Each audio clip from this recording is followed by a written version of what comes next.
Bonjour amateurs de savoir inutile, aujourd'hui on va attaquer un gros dossier puisqu'on va ensemble discuter de cryptologie.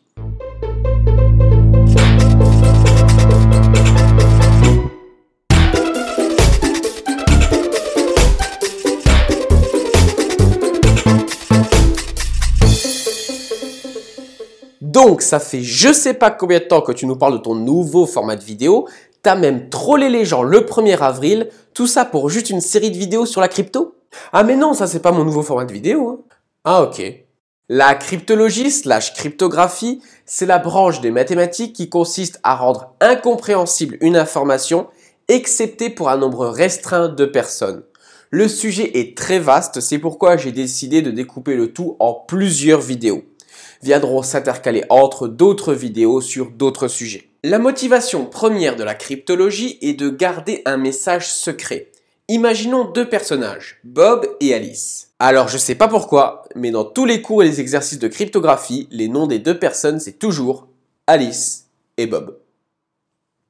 A et B peut-être. Alice va envoyer un message à Bob, mais voilà, les informations qu'il y a dessus sont confidentielles. Il faut donc faire en sorte que si le message est intercepté, personne, à part Bob, ne puisse le comprendre. Une première idée serait de prendre chaque lettre du message et d'écrire celle qui vient juste après dans l'alphabet. Et si c'est à Z, on le renvoie sur A. Ce qui est bien, c'est qu'un message devient rapidement incompréhensible. Il faut juste que Bob soit au courant de la technique. Tout ce qu'il aura à faire, c'est décaler les lettres dans l'autre sens. Ce système s'appelle ROT1, pour rotation 1. Si on imagine les 26 lettres de l'alphabet sur une roue à la façon d'une horloge, les décaler de 1 revient à faire une rotation de 1 cran. Mais du coup, on pourrait imaginer crypter un message en ROT2, ROT3 ou ROT8. Et pour décoder un message en ROT5, il suffirait d'appliquer ROT21, car 21 c'est 26 moins 5, qu'on appelle aussi ROT-5. Du coup, la sécurité serait renforcée, car il faudrait en plus connaître le nombre de la rotation. Si je vous donne un message, non seulement il est incompréhensible, mais si vous essayez de tête de voir si j'ai simplement décalé d'une lettre chaque lettre, vous trouverez rien de concluant. Il faudrait tester toutes les possibilités. Et pour utiliser cette méthode concrètement sur papier, vous pouvez vous fabriquer ceci.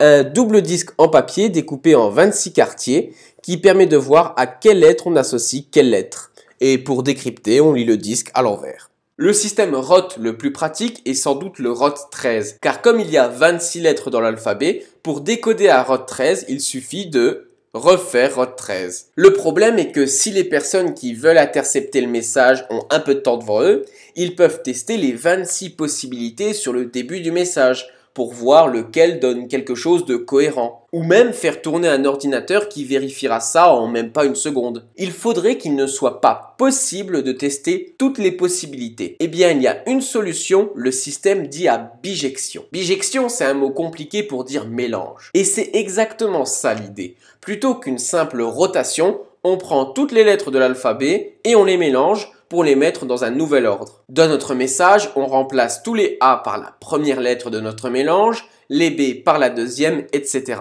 La force de ce système est le nombre de possibilités. Combien il y a de mélanges faisables? Pour la première lettre, il y a 26 possibilités, pour la seconde 25, pour la troisième 24, etc. jusqu'à 1. Impossible de tout tester à la main ou par un ordinateur. Au rythme d'un test par dixième de seconde, l'âge de l'univers ne suffirait pas. Techniquement, le seul moyen de décoder un message est que je vous donne le mélange que j'ai utilisé. Il vous suffira de le lire dans l'autre sens. On peut même imaginer à chaque lettre associer un symbole. Mon exemple préféré est celui inventé par l'écrivain Sir Arthur Conan Doyle dans l'aventure de Sherlock Holmes, Les Hommes dansants. Une suite de petits personnages dont chacun signifie une lettre. Mais malgré le caractère incompréhensible du message, il n'a pas fallu longtemps au maître de la logique pour le décrypter. Mais comment a-t-il fait? Elementary, my dear Watson.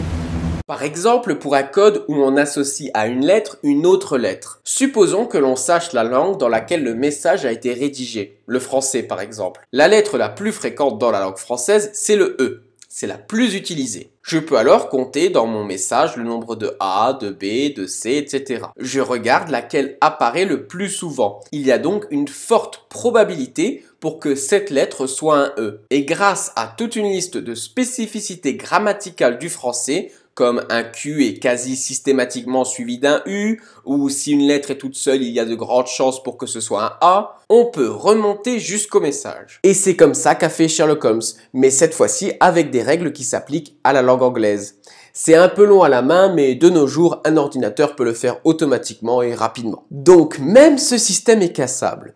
Ce qu'il faudrait, c'est un système de cryptologie qui ne transforme pas forcément une lettre toujours en la même, où les modifications changent constamment.